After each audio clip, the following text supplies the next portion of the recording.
एक बड़ा सा जंगल था। वह जंगल चारों ओर से पहाड़ों से घिरा हुआ था। उस जंगल का राजा था एक डायनासोर। वह डायनासोर बड़ा ही शक्तिशाली था और जहाँ वह रहता था वहीं पर एक तालाब था। उस तालाब से कोई और जानवर पानी नहीं पी सकता था। जो कोई भी उस तालाब से पानी पीने की कोशिश करता वह डायनासोर उसको मार डालता। उसी जंगल में एक बड़ा सा सांप भी रहता था। उस सांप के कई सारे दोस्त थे। वह अपने दोस्तों के साथ मस्ती में खुश रहता था। कुछ दिनों से वह सांप बीमार चल रहा था और उसकी हालत बहुत खराब हो गई थी। एक दिन गर्मी बहुत ज़्यादा थी। सबको बहुत ज़्यादा प्यास लग रही थी, लेकिन जंगल के तालाब पर तो उस डायनासोर का कब्जा था। अब वह सांप और उसके दोस्त जंगल में पानी की तलाश में निकल जाते हैं और बहुत देर तक चलने के बाद भी उन्हें कहीं पानी नहीं मिल पाया था। सांप बीमारी के कारण पहले से ही कमज़ोर था और अब गर्मी और प्यास की वजह से उससे चला भी नहीं जा रहा था। वह अपने दोस्तों से बोला, सुनो प्यारे दोस्तों, मुझसे अब बिल्कुल भी नहीं चला जा रहा है। ऐसा करो, तुम लोग जाओ और अगर तुम्हें कहीं पर पानी मिले तो मेरे लिए भी लेते आना। वह सब दोस्त सांप को वहाँ छोड़कर आगे बढ़ गए। अब वह सांप वहीं आसपास पानी की तलाश करने लगा। उसे बहुत जोरों की प्यास लगी थी और वह भगवान से पानी के लिए प्रार्थना करने लगा। तभी एक चमत्कार हुआ और उसके बिल्कुल सामने ही एक छोटा सा पानी का तालाब नजर आया। उस तालाब का पानी सुनहरे रंग का था। अरे ये तालाब यहाँ अचानक कैसे आ गया? अभी तो यहाँ कुछ भी नहीं था। लेकिन सांप को बहुत प्यास लगी थी और वह बिना कुछ सोचे उस तालाब से पानी पीने लगता है। जैसे ही वह पानी पीकर वहाँ से हटता है तो देखता है कि उसका शरीर सुनहरे रंग का हो चुका है और उसकी सारी कमजोरी भी अब जाती रही थी। वह खुश होने लगता है। अरे वाह, ये कैसा पानी था? मेरा शरीर भी सोने का हो गया और बीमारी की वजह से जो कमजोरी थी वो भी अब नहीं रही। लगता है ये पानी जादुई पानी है। अब वह अपने दोस्तों को जंगल में ढूंढने लगता है। कुछ देर ढूंढने के बाद उसको अपने दोस्त मिल जाते हैं। वह अपने दोस्तों से पूछता है, अरे दोस्तों, क्या तुम्हें कहीं से पानी मिला? नहीं दोस्त, हमें कहीं भी पानी नहीं मिला। अब तो प्यास के मारे बुरा हाल हो गया है।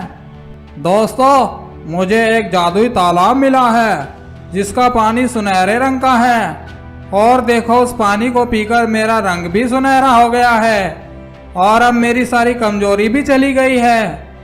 और सबसे अच्छी बात तो ये है कि तब से मुझे प्यास भी नहीं लगी है।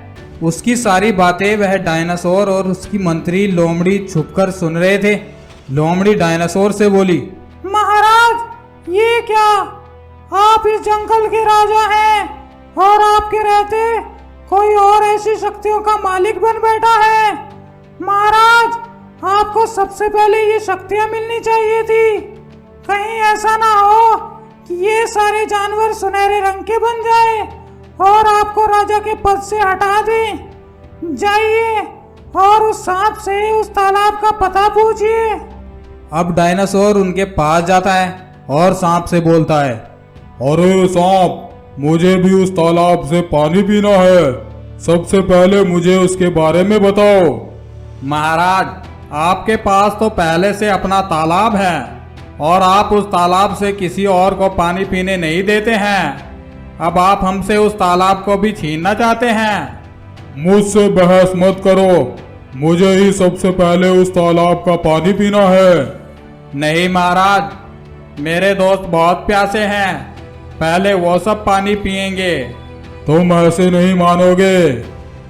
और फिर वह डायनासोर सांप पर हमला करने के लिए आगे बढ़ता है, लेकिन सांप वहां से गायब हो जाता है और डायनासोर के पीछे प्रकट हो जाता है। ऐसे ही जब भी डायनासोर उस सांप पर हमला करने की कोशिश करता, वह सांप गायब होकर दूसरी जगह प्रकट हो जाता। जब डायनासोर परेशान हो जाता है तो बोलता है, अब मैं तुम्हारे दोस्तों को मार डालूंगा। तुम ही तो गायब हो सकते हो, तुम्हारे दोस्त तो गायब नहीं हो सकते हैं। अब सांप डर जाता है। नहीं नहीं महाराज, ऐसा मत करें, मेरे दोस्तों को मत मारिए, पहले आप ही तालाब से पानी पी लीजिए, मेरे दोस्त बाद में पानी पी लेंगे। अब आए ना लाइन पर। फिर वह सांप डायनासोर को उस तालाब पर लेकर चला जाता है। जब वह डायनासोर सुनहरे पानी को देखता है तो तुरंत ही पानी पीने के लिए आगे बढ़ जाता है और पानी पीने लगता है। पानी पीते ही वह सुनहरे रंग में बदल जाता है। लेकिन ये क्या, वह डायनासोर अब चल नहीं पा रहा था, वह तो पत्थर का बन गया था। तभी वहां उस तालाब की देवी प्रकट होती है और बोलती है, इस तालाब से पानी केवल वही पी सकता है जिसे सच में प्यास लगी हो। लालच की वजह से पानी पीने वाले ऐसे ही पत्थर में बदल जाते हैं। तुम सब पानी पी सकते हो क्योंकि तुम्हें वास्तव में प्यास लगी है। और फिर उस सांप के सभी दोस्त वहां से पानी पीते हैं और सुनहरे रंग में बदल जाते हैं। तो देखा दोस्तों आपने, लालच करना कितना खतरनाक होता है। इसलिए कहा है कि लालच बुरी बला होती है।